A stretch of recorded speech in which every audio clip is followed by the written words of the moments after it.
Saya mohon untuk Bapak Yoyo berdoa untuk firman Tuhan pada pagi hari ini. Haleluya Yesus.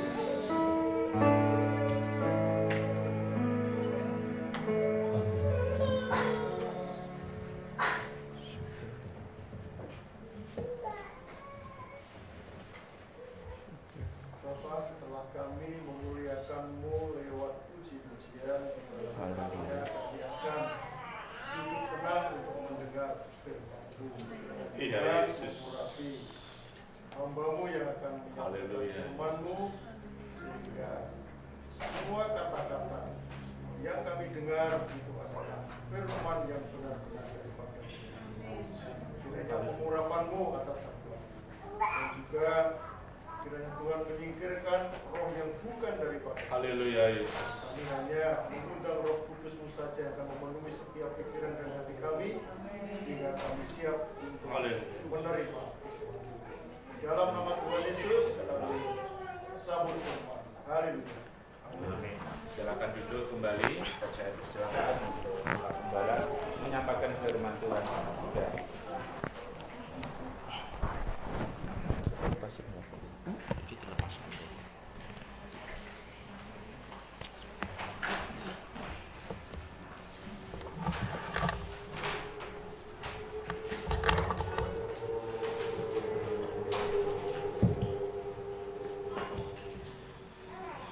Haleluya. Haleluya. Puji Tuhan. Mari kita membuka Alkitab kita, terambil dari kitab Maleakhi.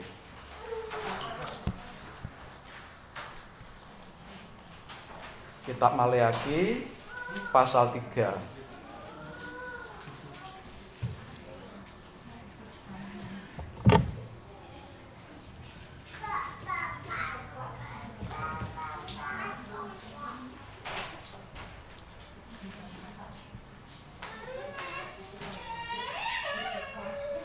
Kitab Maleakhi pasal 3 ayat 6 sampai ayat yang ke-12. Kita akan membaca firman Tuhan ini berbalasan. Kitab Maleakhi pasal 3 mulai ayat 6 sampai ayat yang 12. Demikian firman Tuhan. Bahwasanya aku Tuhan tidak berubah, dan kamu Bani Yakub tidak akan lenyap. Ayat 7. Sejak zaman nenek moyangmu, kamu telah menyimpang dari ketetapanku dan tidak memeliharanya. Kembalilah kepadaku, maka aku akan kembali kepadamu. Firman Tuhan semesta Allah. dengan cara bagaimanakah kami harus kembali? Bolehkah manusia menipu Allah? Namun kamu menipu aku. Tetapi kamu berkata, dengan cara bagaimanakah kami menipu engkau? Mengenai persembahan, persepuluhan, dan persembahan khusus. Ayat 9. Kamu telah kena kutuk, tetapi kamu masih menipu aku, ya kamu seluruh bangsa. Bawalah seluruh persembahan persepuluhan itu ke dalam rumah perbendaharaan, supaya ada persediaan makanan di rumahku, dan ujilah aku, firman Tuhan semesta alam, apakah aku tidak akan membukakan bagimu tingkap-tingkap langit dan mencurahkan berkat kepadamu sampai berkelimpahan. 11. Aku akan menghadir bagimu belalang-belalang, supaya jangan dihabisinya hasil tanammu, dan supaya jangan pohon anggur di padang tidak berbuah bagimu. Firman Tuhan semesta alam. Maka segala bangsa akan menyebut kamu berbahagia, sebab kamu ini akan menjadi negeri kesukaan. Firman Tuhan semesta alam. Amin untuk firman Tuhan. Sidang jemaat yang dikasihi Tuhan Yesus Kristus, hari-hari ini situasi kehidupan dunia masih mengalami kegoncangan. Pandemi yang sudah 2 tahun dan belum tahu kapan berhentinya, itu mempengaruhi seluruh sendi-sendi kehidupan di dunia ini. Secara kesehatan, secara ekonomi, secara keamanan, dalam segala bidang dunia terancam, termasuk negara kita. Situasi ekonomi belum menunjukkan tanda-tanda pemulihan, seiring dengan banyak usaha yang belum maksimal beroperasi kembali. Khususnya Bali, saudara. Beberapa waktu yang lalu, dunia pariwisata secara khusus, secara umum seluruh masyarakat Bali sudah bersuka cita. Karena apa? Penerbangan internasional sudah dibuka. Bahkan rencana G20, pertemuan G20 akan diadakan di Bali. Tetapi dengan dibukanya penerbangan internasional, juga belum banyak tamu yang datang. Bahkan pertemuan G20 yang direncanakan di Bali pun akhirnya dipindahkan ke Jakarta. Saudara, ekonomi, politik, keamanan terguncang. Terlebih kita sebagai umat Tuhan di GEJ Bethlehem, kita hanya sebagian kecil dari seluruh masyarakat Bali. Kita hanya sebagian kecil dari seluruh masyarakat Indonesia. Menghadapi situasi yang tidak menentu, bahkan secara ekonomi diprediksi belum ada pemulihan sampai beberapa tahun mendatang. Tentu ini banyak menimbulkan ketakutan, kekhawatiran, kegelisahan bagi siapa saja, baik masyarakat maupun pemerintah. Tetapi puji Tuhan. Puji Tuhan. Apa saudara? Puji Tuhan. Puji Tuhan apa saudara? 2 minggu lalu kita belajar firman Tuhan. Kemenangan dalam Kristus Yesus yang sudah mengampuni kita dari dosa, lalu supaya kehidupan kita terjaga, terpelihara. Tuhan perintahkan kepada kita tetap bersyukur, selalu tegak berdiri di dalam iman dan giat dalam pekerjaan Tuhan. Masih ingat saudara? Minggu lalu kita belajar mengenai apa saudara? Pentingnya membangun bait suci. Karena kita bajai minggu lalu kita sudah belajar bagaimana orang Israel yang kembali dari pembuangan itu menganggap rendah pembangunan bait suci, menganggap remeh pembangunan bait suci, dan tidak mentaati perintah Tuhan. Karena mereka disuruh kembali pulang dari pembuangan ke Israel itu untuk kembali membangun bait Allah dan tembok Yerusalem. Tetapi mereka meremehkan perintah itu dan tidak taat, sehingga yang terjadi apa? Mereka mengalami kegoncangan. Tapi Tuhan berkata apa?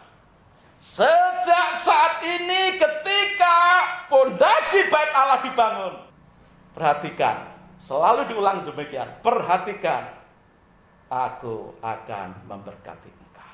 Ada dua solusi yang Tuhan berikan menjadi jaminan pemeliharaan bagi saudara dan saya. Apakah bait suci yang dimaksud? Bisa berarti kita membangun tempat persekutuan supaya kita bisa beribadah bersama-sama. Bait suci bisa berarti apa? Kita ngumpul bareng di mana saja, membangun persekutuan yang kuat dalam tubuh Kristus sebagai saudara seiman. Pengertian bait suci yang ketiga adalah hidup kita, membereskan hidup kita dengan Tuhan. Kalau ada dosa, minta ampun segera kepada Tuhan. Bangun kembali hubunganmu dengan Tuhan, pulihkan kembali hubunganmu dengan Tuhan. Dan itulah pengertian bait suci. Ada tiga hal itu. Dan Tuhan berjanji, ketika engkau membangun bait suci, saat pertama kali itu dibangun fondasinya, perhatikanlah, sejak itu aku akan memberkati engkau. Dan hari ini kita membaca dalam kitab Maleakhi 3 ayat 6 sampai 12. Kita akan belajar dengan satu judul, sistem ekonomi umat Tuhan.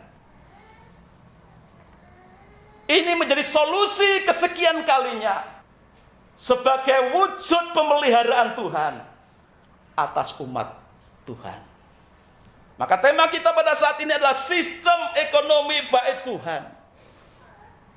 Disebut sistem dengan judul sistem itu karena apa? Sistem itu satu kesatuan di antara bagian-bagian yang tidak bisa dipisahkan sehingga terjadi kebersamaan untuk mencapai satu tujuan. Itu sistem. Ada bagian-bagian yang disatukan, lalu antara bagian-bagian yang disatukan itu bersama-sama disinkronkan untuk mencapai satu tujuan. Dalam hal ini tujuannya adalah supaya umat Tuhan ekonomi umat Tuhan mengalami berkat Tuhan, pemeliharaan Tuhan. Supaya ekonomi umat Tuhan terjaga. Maka inilah yang ketiga, terobosan jaminan pemeliharaan Tuhan. Sistem ekonomi umat Tuhan ini harus kita pelajari. Mungkin judul ini belum pernah kita dengar, tapi ini realitasnya, kenyataannya ada dalam firman Tuhan yang baru kita baca tadi. Saudara sekalian yang dikasihi Tuhan Yesus Kristus, sistem ekonomi. Kalau kita membaca ya dalam ayat 10 tadi. Ayat 10 tadi. Bawalah seluruh persembahan persepuluhan itu ke dalam rumah perbendaharaan supaya ada persediaan makanan di rumahku, dan ujilah aku firman Tuhan semesta alam, apakah aku tidak membukakan bagimu tingkap-tingkap langit dan mencurahkan berkat kepadamu sampai berkelimpahan. Sangat jelas sekali di dalam ayat 10 tadi. Kalau kita sedikit melihat situasi yang terjadi ketika firman ini disampaikan oleh Maleakhi, oleh hambanya atau nabi kecil Maleakhi. Maleakhi ini bersama-sama kembali dari pembuangan Babel. Dan situasi masyarakat yang kembali dari Babel pada saat itu bukan hanya seperti yang dialami di zaman Nabi Hagai, tetapi juga di zaman Nabi Maleakhi ini, mereka tidak mentaati, tidak memelihara apa yang Tuhan tetapkan untuk dilakukan oleh bangsa Israel. Sehingga saat itu situasi umat Tuhan yang kembali dari pembuangan tidak mengalami sejahtera. Maka Tuhan menegur melalui Nabi Maleakhi ini. Tuhan berfirman supaya umat Tuhan itu kembali terpelihara oleh Tuhan. Kalau kita membaca tadi ayat di atas ayat 10 tadi, bahwa bangsa Israel bukan hanya tidak memelihara, bukan hanya tidak mentaati, tetapi menipu Allah, menipu Tuhan. Pura-pura tidak tahu perintah Tuhan ini, atau tidak tahu menahu, tidak ambil pusing dengan firman Tuhan yang harus mereka pelihara dan taati. Saudara sekalian, dan ini yang terjadi saat zaman Nabi Maleakhi.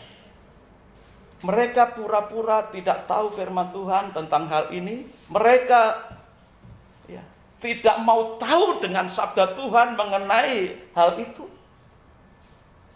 Makanya Tuhan tegur.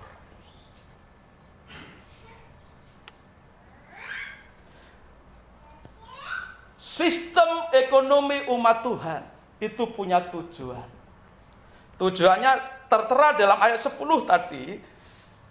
Untuk bait Tuhan, kalau disebut bait Tuhan berarti itu di sana ada terwakili dengan kehadiran imam, Lewi, dan untuk operasional bait Tuhan.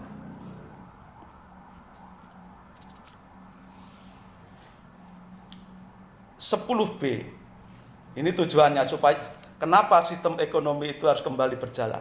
Supaya ada persediaan makanan di rumahku, supaya imam, Lewi, dan seluruh kebutuhan operasional bait suci bisa berjalan dengan baik.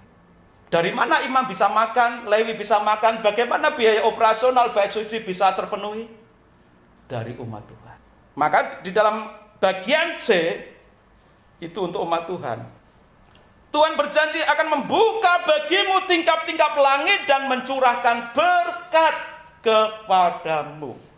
Ini tujuan Tuhan. Kenapa sistem ekonomi, bagian-bagian atau sistem dalam rumah Tuhan atau umat Tuhan itu terdiri dari dua, bait Tuhan dan umat Tuhan. Bait Tuhan itu di sana sebenarnya melambangkan kehadiran Tuhan. Tapi kan Tuhan tidak butuh persembahan uang kita. Tuhan tidak butuh uang untuk belanja, untuk makan. Tapi Tuhan menetapkan imam, Lewi, dan segala operasional bait suci itu dipenuhi dari umat Tuhan.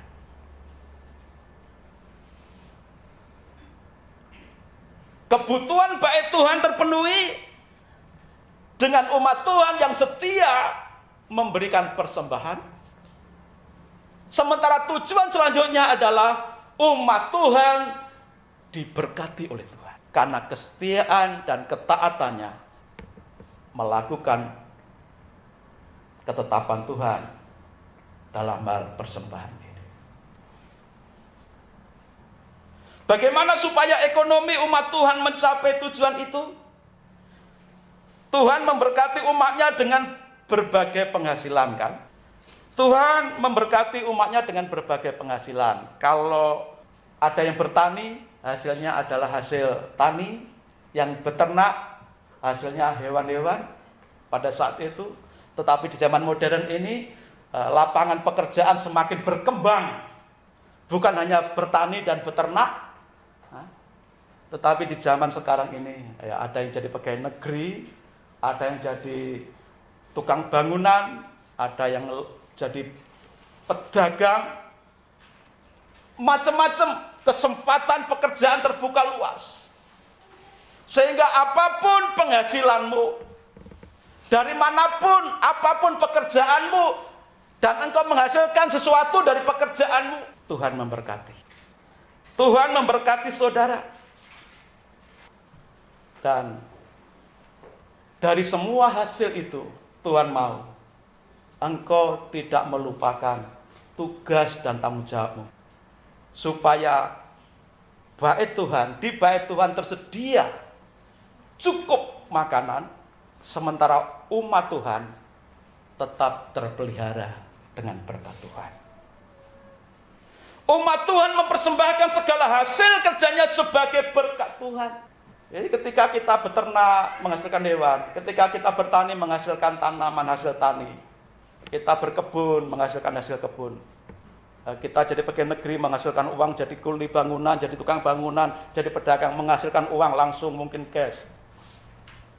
Itu semua berkat Tuhan, dan Tuhan perintahkan untuk mempersembahkan kepada Tuhan sesuai dengan ketentuan yang Tuhan sudah atur. Tujuannya apa? Goalnya adalah supaya di rumahku tersedia makanan. Goalnya selanjutnya adalah supaya aku membuka tingkap-tingkap langit untuk memberkati kamu.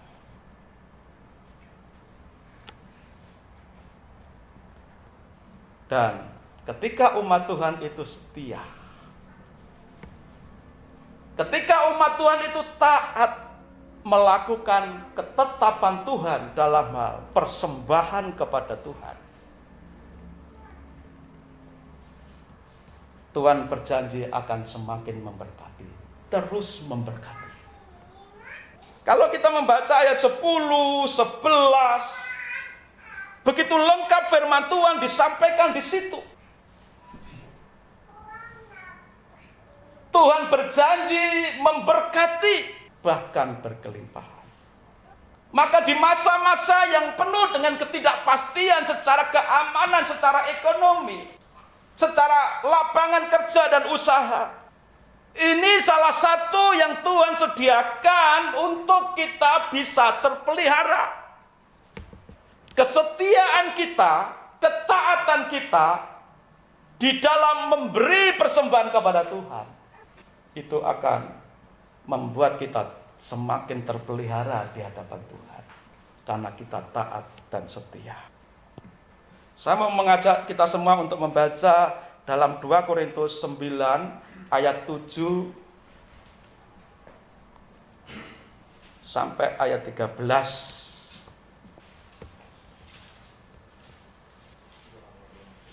2 Korintus ayat 9, pasal 9 ayat 7 sampai 13. Tapi kita akan tidak akan baca semua. Saya akan ambil beberapa ayat saja.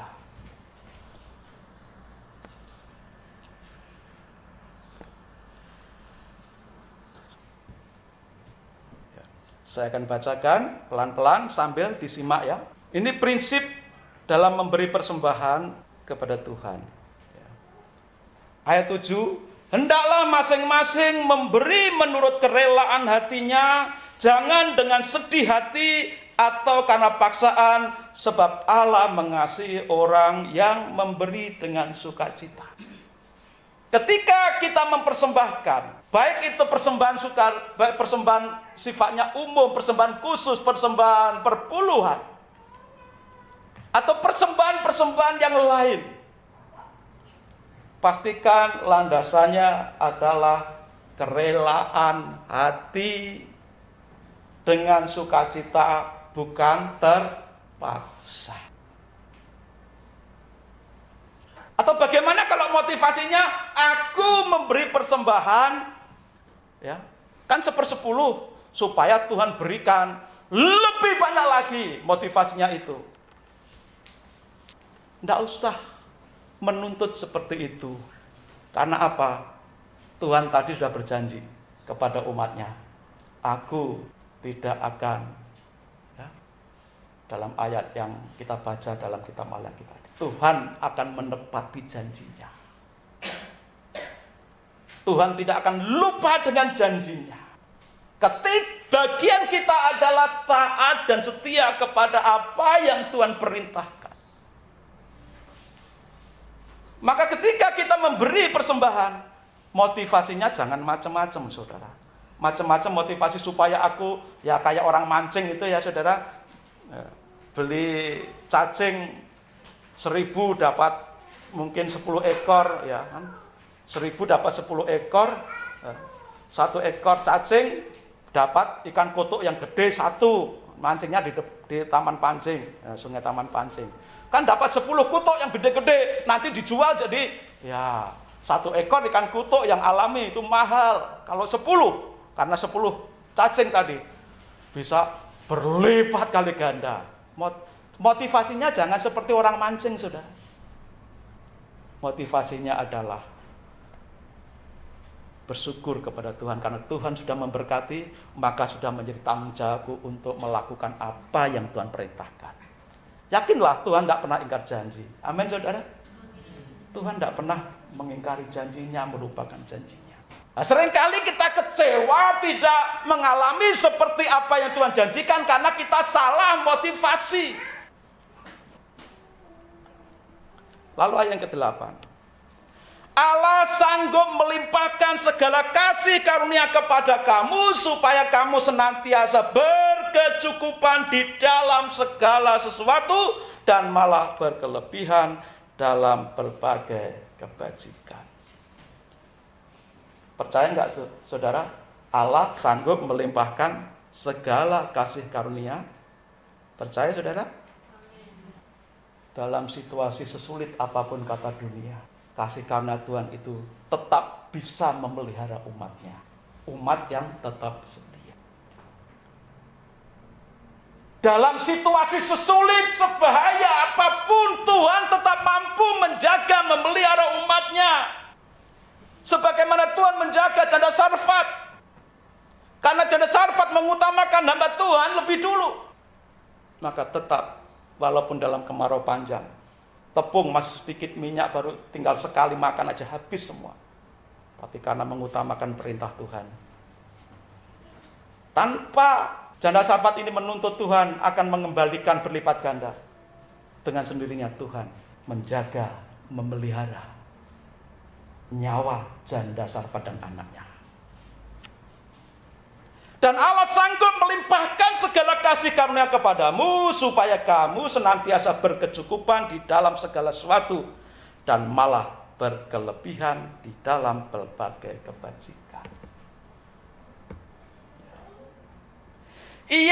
Ayat 10, Ia yang menyediakan benih bagi penabur dan roti untuk dimakan, Ia juga yang akan menyediakan benih bagi kamu dan melipat gandakannya dan menumbuhkan buah-buah kebenaranmu. Tuhan yang menyediakan benih bagi penabur. Tadi kita sudah di awal sudah belajar. Tuhan memberkati kita melalui pekerjaan kita. Seberapapun hasil yang kita peroleh, Tuhan mau kita tetap setia mempersembahkan apa yang seharusnya kita persembahkan kepada Tuhan. Kesetiaan kita dalam memberi persembahan itulah Tuhan sudah memberi, lalu sesuai dengan ketetapan Tuhan kita mempersembahkan kembali. Itulah kita menabur. Kalau ayat 10 dalam 2 Korintus 9 ini ayat 10, Ia yang menyediakan benih bagi penabur dan roti untuk dimakan, Ia juga yang akan menyediakan benih bagi kamu dan melipat gandakan. Bagaimana benih satu benih padi supaya bisa menjadi, umumnya kalau padi itu, nah ini yang tahu pertanyaan Pak Surdi, satu benih padi itu kalau berbuah Pak, kira-kira jadi berapa butir Pak? Berapa? 50 sampai 60 butir satu benih. Bagaimana satu benih bisa menjadi 5, taruhlah jangan 50 Pak, 30 butir saja, oke. Saelek-elek 30 butir Pak ya.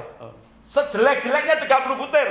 Bagaimana supaya satu butir benih padi bisa menjadi 30 butir? Bagaimana caranya? Harus ditanam, ditabur. Kan begitu. Bagaimana supaya Tuhan yang sudah memberikan benih kepadamu itu bisa berlipat ganda? Harus ditabur.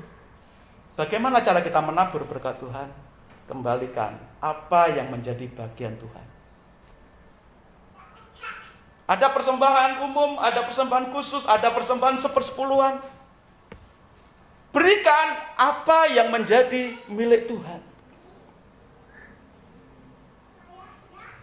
Itulah cara kita menabur benih dari Tuhan, supaya Tuhan akan lipat gandakan. Masalah melipat gandakan itu urusannya Tuhan. Tugas kita adalah menabur apa yang sudah kita peroleh. Dan Tuhan tidak minta semua harus kamu tabur, enggak. Ada yang sukarela, ada yang persepuluhan. Kembalikan apa yang menjadi miliknya Tuhan. Ayat 12. Sebab pelayanan kasih yang berisi pemberian ini bukan hanya mencukupkan keperluan-keperluan orang-orang kudus, tetapi juga melimpahkan ucapan syukur kepada Allah. Saudara, ternyata persembahan kita itu tidak sekedar pemberian.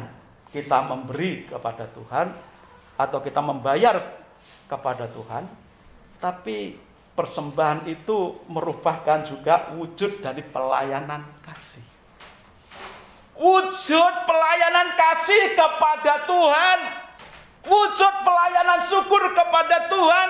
Tuhan yang sudah memberkati, maka sebagai ungkapan syukurku, aku akan memberikan sebagian untuk Tuhan, sebagai tanda syukurku, sebagai tanda ketaatanku, kesetiaanku kepada Tuhan.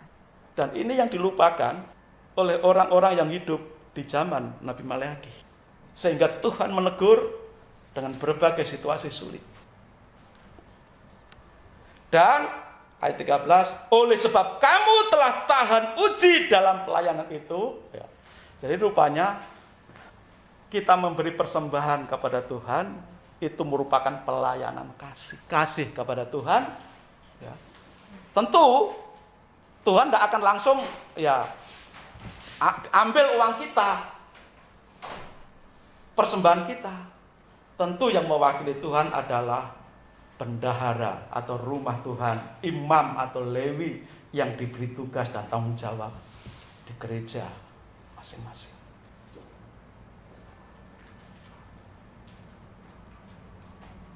Tugas kita adalah memberi, dan itu ternyata bagi Tuhan adalah bentuk pelayanan.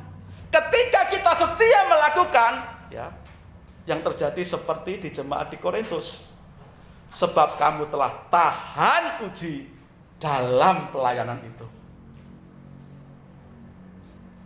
Kadang-kadang kita memberi persembahan itu angin-anginan.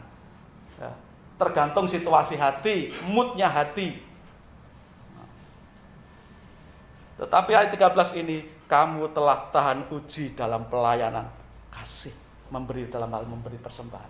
Ini konteksnya sebenarnya jemaat di Korintus itu sedang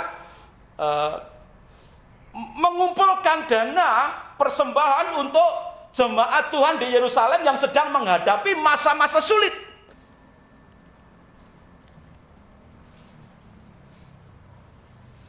Dan orang-orang kudus, jemaat Tuhan maupun hamba Tuhan di Yerusalem, ketika menerima persembahan dari jemaat di Korintus ini, dikatakan akan melimpah ucapan syukur, membantu orang-orang kudus dalam pekerjaannya, mencukupkan keperluan orang kudus. Keperluan orang kudus itu bisa berarti hamba Tuhan yang ditugaskan di Yerusalem, bisa berarti umat Tuhan yang saat itu menghadapi masa-masa sulit di sana.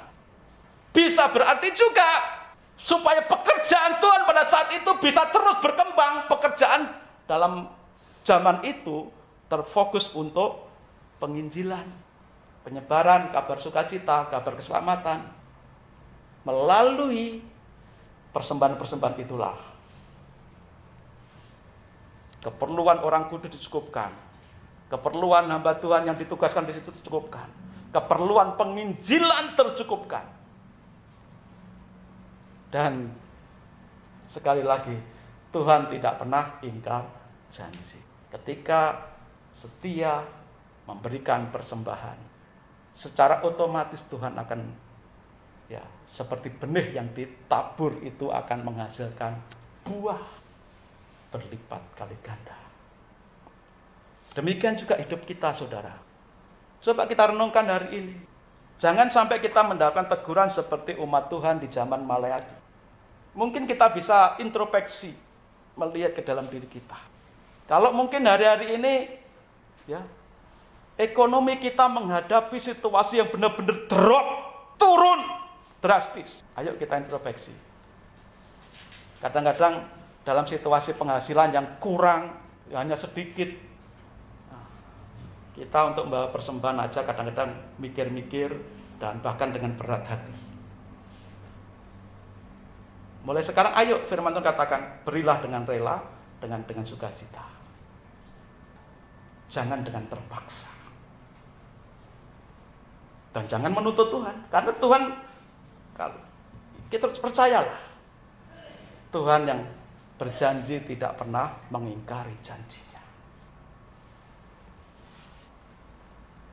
Di akun YouTube GSCA yang diupload Mas Hendra, Pak Hendra, itu sempat saya buka, itu ada pertanyaan itu. Tolong Pak dijelaskan mengenai perpuluhan. Tidak tahu di judul yang mana, saya lupa itu. Ada ya Pak Hendra ya? Nah, ada. Bisa jadi ini menjadi jawaban nanti kalau diupload. Karena ada banyak sekali pertanyaan, kesangsian mengenai persembahan, mengenai perpuluhan. Kalau di YouTube kita lihat banyak sekali ajaran-ajaran yang mengatakan, wah, perpuluhan itu bukan perintah Tuhan. Itu kok dalam khotbah loh itu. Perpuluhan itu bukan perintah Tuhan, tapi itu kebiasaan orang-orang yang tidak mengenal Tuhan, lalu Abraham meniru. Kalau sekedar Abraham meniru, tidak mungkin itu akan diulang-ulang oleh Tuhan kepada umat Israel. Bahkan dalam kitab Ibrani juga diulang mengenai kisah Abraham yang memberikan persembahan kepada Melkisedek. Berarti apa? Itu perintah Tuhan. Lalu ada yang menyatakan, apa sih sebenarnya jenis-jenis persembahan? Kan bukankah persembahan itu sudah dihapuskan semua melalui pengorbanan Tuhan Yesus di atas kayu salib? Saudara, dalam perjanjian lama, kalau kita buka kitab Imamat, itu paling tidak ada 5 jenis korban, saudara. Ada korban penghapus salah, ada korban penghapus dosa, ada korban keselamatan, ya. Ada korban apa lagi, saudara? Sajian. Saudara? Ada korban apa lagi, saudara? Ada 5 hal. Korban keselamatan, korban penghapus dosa, korban penghapus salah, korban bakaran. Ini yang digenapi oleh kematian Tuhan Yesus.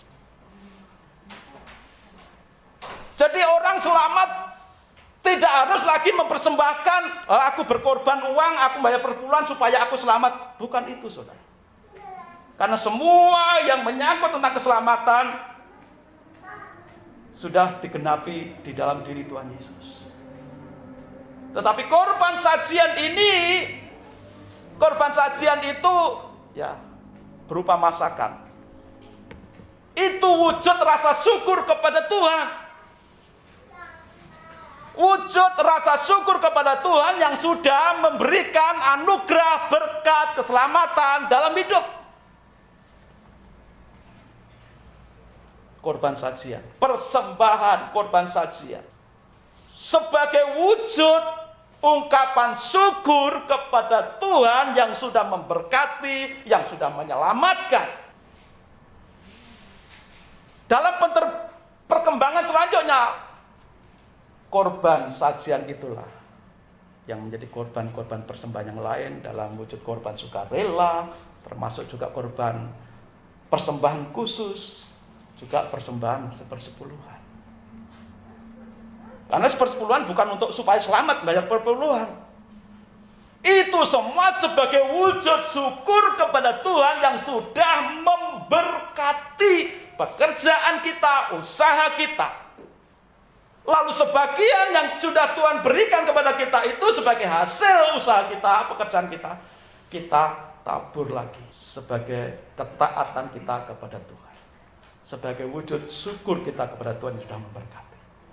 Bagian Tuhan, ketika Tuhan melihat kita setia, janjinya akan digenapi dalam kehidupan kita semua.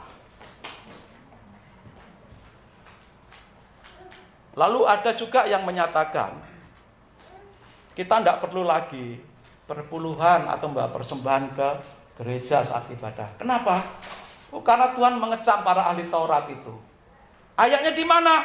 Matius 23 ayat 23. Celakalah kamu, hai ahli-ahli Taurat dan orang-orang Farisi, hai kamu orang-orang munafik, sebab persepuluhan dari selase, adas manis dan jintan kamu bayar, tetapi yang terpenting dalam hukum Taurat kamu abaikan, yaitu keadilan dan belas kasihan dan kesetiaan. Yang satu harus dilakukan dan yang lain jangan diabaikan. Ayat ini seringkali ditafsirkan, ya, Yesus ya, mengecam ahli Taurat karena bayar perpuluhan. Ayat ini ditafsirkan tidak perlu lagi kita bayar persembahan atau bayar perpuluhan kepada Tuhan. Berdasarkan ayat ini. Ayat ini tidak bisa kita pahami hanya sepenggal, sepintas lalu. Baca secara keseluruhan paragraf terakhir, bagian kalimat terakhir. Yang satu harus dilakukan dan yang lain jangan diabaikan. Hubungkan dengan kalimat di tengah itu, hai kamu orang-orang munafik. Ahli Taurat dikecam oleh Tuhan karena kemunafikannya. Melakukan ibadah, doa, persembahan supaya dilihat orang. Maka dikecam, hai kamu orang munafik. Yang dikecam kemunafikannya bukan membayar perpuluhannya. Yang dikecam kemunafikannya bukan membayar persembahannya. Ini seringkali disalah mengerti, salah tafsir oleh beberapa orang. Padahal Yesus sedang menegaskan bahwa membayar sepuluhan itu memang menjadi kewajiban, tugas kita untuk menyokong pekerjaan Tuhan. Ada lagi yang bertanya beberapa waktu yang lalu ketika saya mijat itu, bolehkah memberi perpuluhan sesuka hati saya kepada siapa saja, ke janda, orang miskin, atau siapa saja? Bagaimana jawabannya, saudara? Ayat 10 pasal 3 kita menyatakan apa? Bawalah seluruh persembahan perpuluhan itu ke dalam rumah perbendaharaan. Berdasarkan ayat itu, bolehkah kita memberikan persembahan perpuluhan kita kepada janda, fakir miskin, langsung?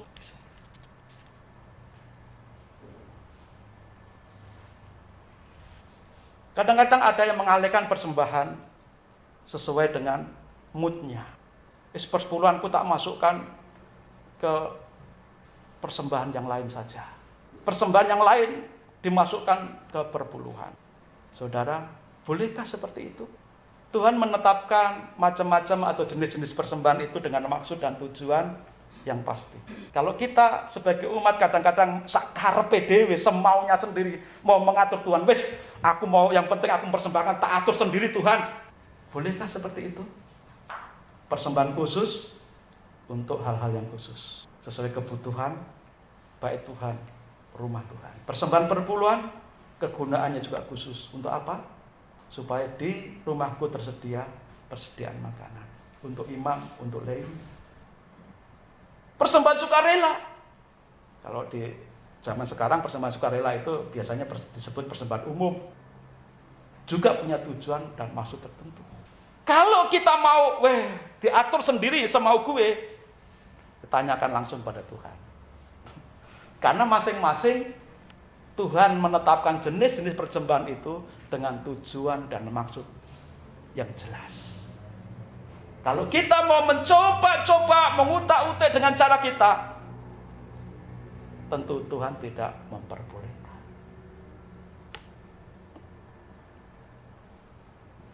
Itu semua, saudaraku, inilah sistem ekonomi umat Tuhan. Umat yang diberkati oleh Tuhan menabur benih dalam wujud persembahan kepada Tuhan di rumah Tuhan masing-masing, di mana dia bergereja, di mana dia berhimpun. Kesetiaan kita itu tanpa kita menuntut balas atas kebaikan kita, jasa kita dalam memberi persembahan kepada Tuhan, tanpa dan tidak boleh menuntut, tanpa menuntut dan tidak boleh menuntut. Karena Tuhan berjanji, Tuhan dengan sendirinya ketika melihat motivasi kita, kerelaan kita dalam memberi, yakinlah janji Tuhan tidak akan pernah diingkari. Ketaatan memberi persembahan adalah bentuk pelayanan yang mendatangkan berkat.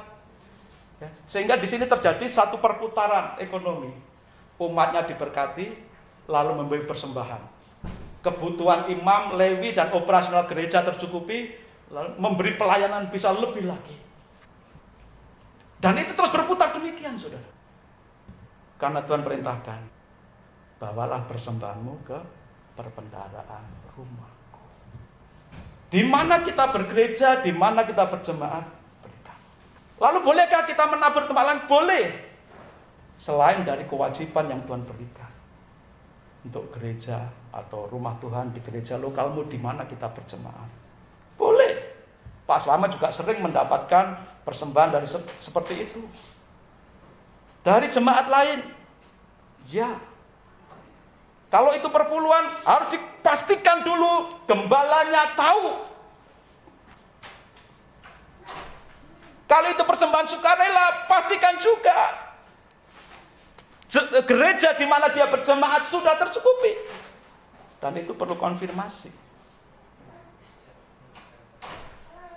Sehingga kita tidak akan menyalahi. Ya, kita memang untung dapat uang persembahan. Gereja kita dapat persembahan dari orang lain, untung. Tapi gereja di mana dia berjemaat, kasihan. Maka pertimbangkanlah itu.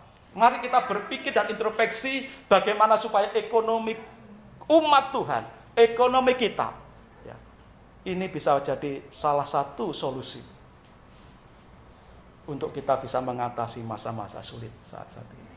Kalau sistem ekonomi ini, jemaat memberi persembahan sesuai dengan ketentuan, lalu imam, lewi bisa melayani dengan baik, itu akan terjadi sirkulasi yang sehat.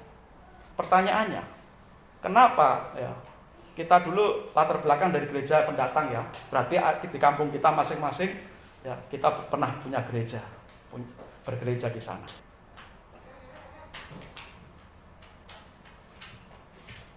Coba kita ingat gereja kita masing-masing di kampung. Ada gereja atau di mana di kampung kita? Kok gembalanya keliling terus mencari sumbangan? Kadang-kadang secara manusia kita malu dan menyalahkan ya.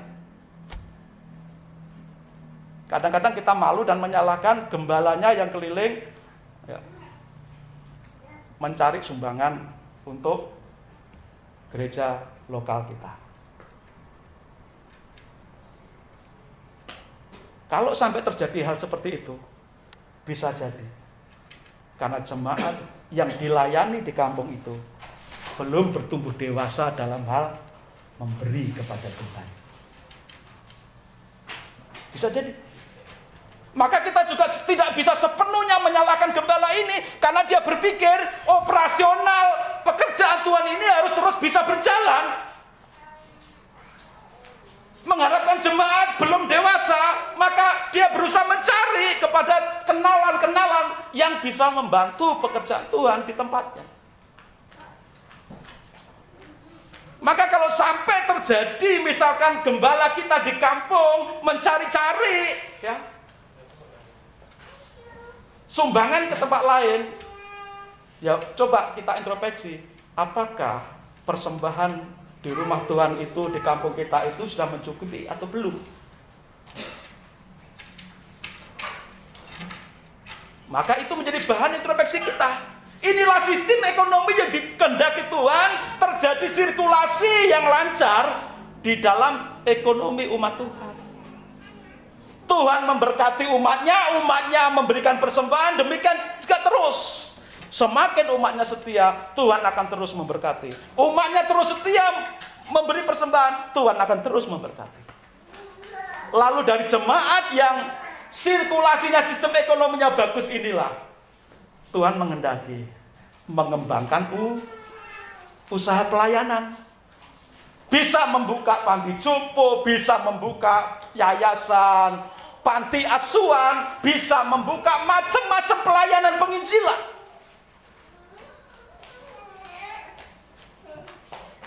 Jadi dengan sistem ekonomi umat Tuhan yang berlangsung dengan sehat seperti itu, Tuhan memberkati umatnya taat dan setia membawa persembahan, dan terus Tuhan akan melipat gandakannya. Lalu gereja ini akan terus mempertajam visinya, bukan hanya menggemukkan dirinya, tapi dipertajam visinya dengan ketersediaan, kecukupan ekonomi. Membuka panti asuhan, membuka yayasan panti jompo, membuka sekolah-sekolah Kristen, ya, mengutus orang untuk sekolah Alkitab, membiayai perintisan baru, mempertajam visinya. Tidak mungkin gereja akan mempertajam visinya untuk yang lain-lain, mengembangkan pelayanan yang lain-lain, kalau sistem ekonomi gereja itu belum bagus, masih pincang. Ada yayasan yang tanpa dinaungi gereja, iya. Yayasan yang tanpa dinaungi oleh gereja, induk, baik panti asuhan, baik itu panti jompo atau sekolah, kalau tidak ada gereja induknya yang menyupport, itu akan seringkali kelabakan mencari dana kesana kemari. Tetapi kalau gereja itu sistem ekonominya sudah seperti apa yang dinyatakan Alkitab, Tuhan memberkati umatnya seberapapun, dapat 1 juta perpuluhannya, ya 100.000, persembahan sukarelanya berapa, terserah. Lalu dikumpulkan, pastilah bisa untuk operasional gereja. Kalau operasional gereja sudah tercukupi, bisa membuka panti jompo. Sehingga tidak perlu panti jompo itu kemana-mana mencari dana. Karena apa? Sudah disupport oleh gereja yang sistem ekonominya sudah sesuai dengan kehendak Tuhan. Bisa mengutus orang untuk merintis, bisa mengutus orang untuk sekolah Alkitab. Dari mana? Dari sistem ekonomi gereja yang sudah sesuai dengan keinginan Tuhan, ketentuan Tuhan. Tapi ketika umat Tuhan seperti di zaman Maleakhi, maka yang terjadi adalah sebaliknya. Bukan keberkatan, tapi kesulitan, kesukaran, dan berbagai situasi yang tidak enak. Apakah berarti gereja Tuhan akan tutup? Tidak. Tuhan akan selalu menjaga, melindungi pekerjaan Tuhan. Selalu ada orang-orang yang digerakkan untuk menyokong pekerjaan Tuhan. Tetapi ini sistem ekonomi umat Tuhan ini, Tuhan berikan kepada kita, supaya umat Tuhan terberkati, gereja Tuhan bertumbuh dan berkembang di dalam mengembangkan pelayanan. Ini solusi ketiga, menyikapi masa-masa sulit ekonomi kita. Setia memberi persembahan kepada Tuhan. 2 minggu lalu giat melakukan pekerjaan Tuhan. Minggu lalu bangun hubunganmu dengan Tuhan sebagai bait Allah. Bangun ibadahmu, bangunlah rumah Allah. Tuhan Yesus memberkati kita semuanya. Mari kita berdoa. Tuhan Yesus, kami mengucap syukur untuk anugerah-Mu.